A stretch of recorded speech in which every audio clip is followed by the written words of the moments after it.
So let's take it back to the music, because the people don't really know how long you've been doing this. They may, but some may not know how long you've been doing this. And in previous interviews, you spoke on the fact that you never even much thought you would be doing this. You was your brother first. Right. I ain't even gonna get into all that, because people done heard that. Right. It was your brother first. Then I seen where you come from a musical background. Right. Your father was on the drums, so it's on the guitar. Yeah. And okay, I was playing the drums. Oh, you were playing the drums. Yeah. All right. So they already know that, right?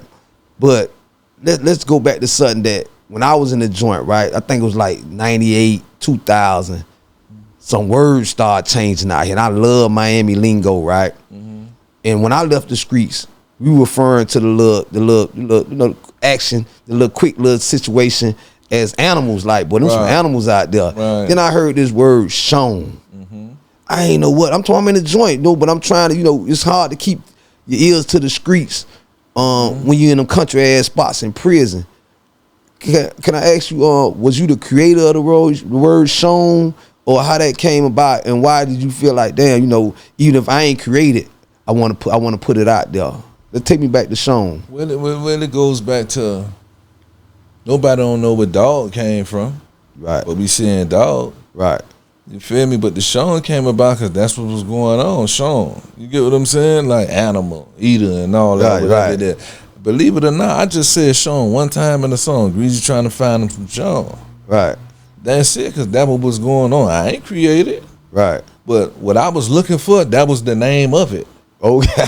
So I was looking for action. So it's like, I never heard nobody say, oh, she's Shone, and they had a bad experience with no Shone. Right. Every time they spoke on the Shone, it was a good experience. So guess what? I'm on it, and I want one of them. You want one of them? Really trying to find them from Shone.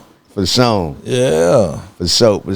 Better believe it. I get it. I mean, I just, I always be curious about the wordplay, because I one thing about it, I'm a big Miami historian. Right. Boy, look here. If it started in Miami, I want us to get credit for it. If you know what I'm saying? Because I know what we bring to this culture. This I'm talking about not just the rap game, to the culture of black people. But the real question is, do it matter?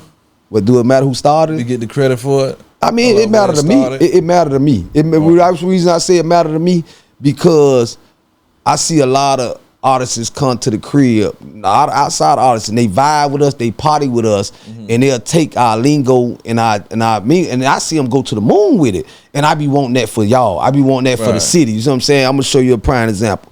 I know for sure, because I was one of the ones helped start it. We started calling chopper sticks. Right. You know what I'm saying? Because they had that wooden back. Right. Everybody in the world, all the culture was calling it choppers, because it came from New Orleans. The chopper city, and they had the influence of the lingo. Right. Whatever popping, and we follow that. So let me show you. You ask me a question, I'm gonna follow through on it. Nah, so when I seen Future come down here, and he was hanging with the homies out of North Miami at the time with Woo and vibing, and he went and did that Stick Talk record, and it was everything Future do, you know what I'm saying? That nigga him. You know what I'm saying? Salute. Yeah. You know what I mean? But I knew it was our lingo. You know what I mean? And I see a lot of that. I just want to see the city get the recognition. You know what I'm saying? And I probably because of my prison ways, because when you in the joint, that's all you got. Is that something you should carry or leave behind? I'm always be prideful of Miami, dog. Like, you know what I'm saying? It's about the prison ways. Nah, some of it's good. I'm institutionalized. Okay. And that's natural, because I've been an institution my whole life, right? You know what I'm saying? Like, and when you ain't institutionalized, you get your head cracking now, because you in the way. You know what I'm saying? Institution is a good thing. You know what I'm saying? It's the niggas that don't become, they spitting in the sink, they get their head cracked. They sitting on a nigga bed, they get their head cracked. They don't get stabbed, they get that Mr. Understand Me, that lock and sock. Right. See, I ain't never got that lock and sock, because they kind of jail trained me. You make it on the 10th floor, you go anywhere. But not to get on top. Yeah, I'm back on you, because it's crazy how a nigga crack your head for sitting on his bed who never had a bed. Right. No, it's just certain things, because nigga lay his head down. I'm just saying, like, it's like, man, like, crack your head, you sit up a bed, like, you never had a bed before. Right. But a nigga crack your head by his bed. You feel me? That's his shit. That's that prison. That's why a nigga glad to be out here. Right. I wanted to leave that. It's certain shit about prison I leave behind. But the good thing, my Wreck Y'all Open movement, that's a healing thing. That's dealing with a lot of mental health because a lot of niggas in prison that's free. Right. In a lot of ways. But back on that's in there and they free. No, I'm talking about niggas on the streets. Oh, okay. That's free, but they in prison. Oh. You know what I'm saying? They ain't getting nowhere. They running on the treadmill. They expecting shit that they ain't working for type shit. That's a prison. Right. But neither here or there, man. You don't flip the script. I like it though. You know the OG stay ready. We chopping. Yeah. But nah, so back to we was talking about Shone, right?